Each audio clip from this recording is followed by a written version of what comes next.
It is 30 minutes before the office closes for the weekend. A junior clerk named Ramesh is finishing his final tasks when the phone rings.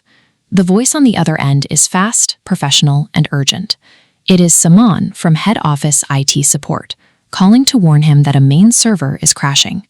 The caller insists that if Ramesh doesn't update his account details immediately, every file he manages will be wiped. Fear takes over. In a rush to save his work, Ramesh bypasses his normal caution. He follows the caller's instructions, typing in a web address provided over the phone, logging in with his corporate credentials, and reading a two-factor OTP code directly to the man on the line. By Monday morning, the company is in crisis. Over the weekend, $15 million was drained from their main accounts. Investigators trace the breach back to Ramesh's workstation, but they find no evidence of a technical exploit or a cracked firewall. In cybersecurity, the specific path a hacker uses to infiltrate a system is known as an attack vector. It is the doorway they choose to walk through to steal or destroy data.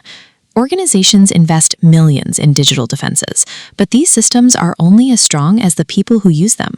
When a hacker targets the human mind instead of a computer's code, they can bypass every firewall by simply asking for the keys.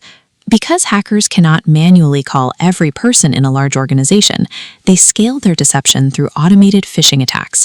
These campaigns flood thousands of inboxes with emails designed to perfectly mimic trusted sources, like a legitimate bank, a major cloud provider, requesting a quick password reset or a security check. This typographic breakdown illustrates the core of the deception. The entire attack depends on a user failing a split-second visual check.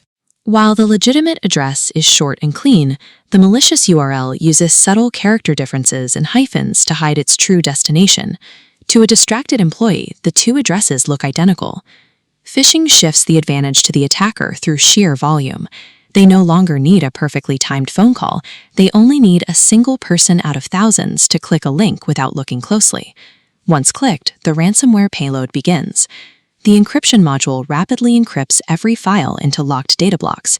Then the display module takes control. It uses legitimate Windows APIs to disable system tools, ultimately displaying a full-screen ransom note demanding cryptocurrency for the decryption key. The development of this malware has matured into an organized industry called ransomware as a service. Professional developers sell ready-made kits on the dark web, complete with management dashboards and ransom templates, allowing even amateur attackers to launch sophisticated campaigns in exchange for a share of the profits. Ransomware is now a franchised business model. It is a highly efficient system built to turn a single moment of human error into a direct financial payout.